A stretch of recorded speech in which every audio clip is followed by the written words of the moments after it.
guys, dito naman tayo ngayon sa Kabuyaw mga guys. Gagawa tayo ng aircon mga guys.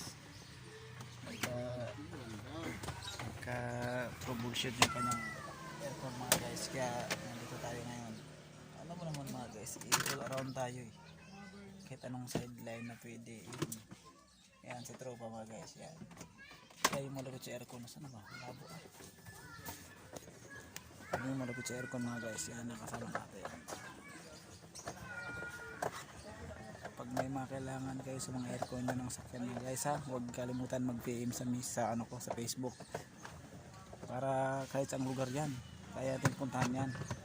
Huwag lang tawid dagat mga guys, mahirap yun pag tawid dagat, pagkailahin na mga guys. Kaya na may daga atang nakapasok sa loob mga guys, kaya ang baho ng aircon nya dito mga guys. Ito ang binabaklas natin, hanapin natin kung saan yun. After nyo ayusin natin lahat, ang lamig nya, lahat na palitan nyo, dapat palitan na guys para good ulit. Okay na guys, sige bye bye.